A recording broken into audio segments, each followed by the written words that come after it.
www.mediamosaic.com.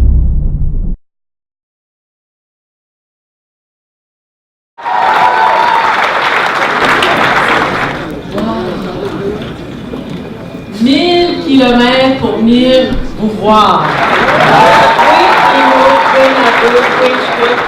Madame la ministre, mesdames les ministres, nelo détaillant qui tu peux regarder donc que c'est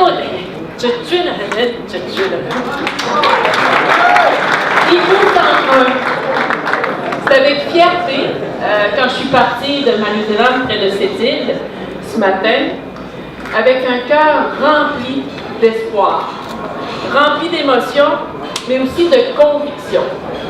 Je suis une maman de 5 enfants. Oui, et aussi.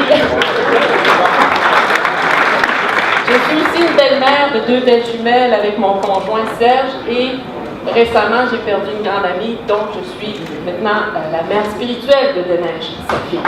Alors ça fait beaucoup d'enfants, mais en même temps, ce sont des beaux sacrifices parce que mes enfants comprennent pourquoi ça fait plus de 20 ans que je milite avec des hommes, des femmes, à travers le Canada, à travers le monde, pour qu'enfin une justice sociale existe. Ce prix-là, je le partage avec mes enfants, ma famille, mon conjoint, mais aussi avec le plus beau Québécois, qui est mon père, et la plus belle grande dame Inou, qui est ma mère. Alors je porte cette diversité depuis ma naissance, et je vais l'honorer jusqu'à mon dernier souffle. Et j'ai besoin de vous, pour ramer avec moi dans un grand canot que je rêve au quotidien, pour qu'enfin une enquête nationale et publique se fasse pour toutes les familles autochtones du Canada, mais aussi canadiennes. Alors merci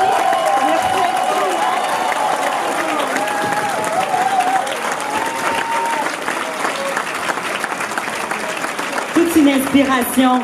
Merci, Madame Odette.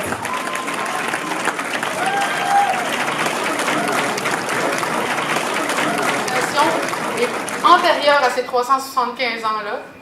Et la raison pourquoi je dis ça, c'est que si on disparaît dans les yeux et dans le cœur, dans l'esprit des personnes qui habitent avec nous, alors on n'existe plus.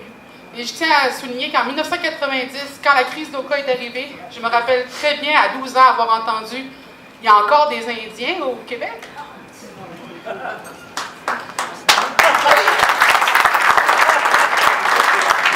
Oui, il y a encore des Premières Nations au Québec. En 1990, la voix des Premières Nations a retenti. Je pense qu'encore aujourd'hui, on l'entend très fortement. Et c'est vraiment une manière, non pas de vouloir prendre possession unilatéralement ou de vouloir déménager des gens. J'ai toujours dit, on ne veut pas vous renvoyer en Europe, ou peu importe.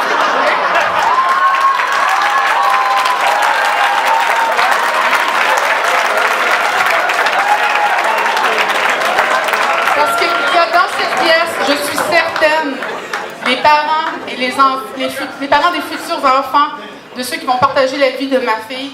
Donc j'espère vraiment que le Québec, que j'imagine, c'est vraiment celui qui va venir. Et c'est à travers la diversité et à travers le partage, que ce soit dans le futur, ou aussi par le rappel du passé, qu'il va exister. Donc, merci beaucoup de reconnaître le territoire autochtone et de participer à la vie commune. Notre prochaine personnalité, elle est le prototype d'une relève autochtone qui s'assume. Je nomme Madame Widia Larivière.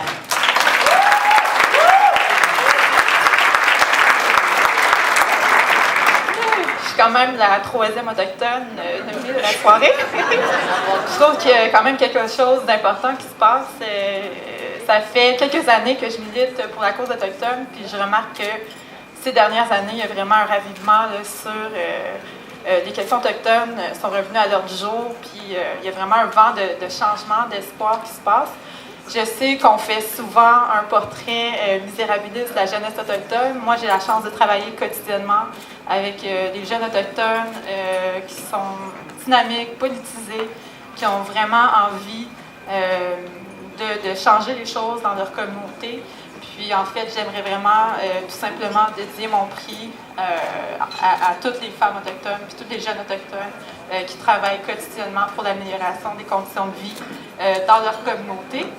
Et j'aimerais aussi rappeler l'importance de connaître les cultures et la diversité autochtone quand on parle de vivre ensemble et de diversité, parce que les Autochtones aussi ne sont pas un bloc homogène et une diversité en soi.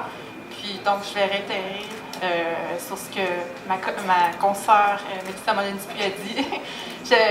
J'espère que ce prix va être une invitation aussi pour vous de mieux connaître l'histoire de la colonisation, l'histoire des Autochtones, des Premières Nations au Québec et au Canada. Et donc, merci beaucoup, Miigwech.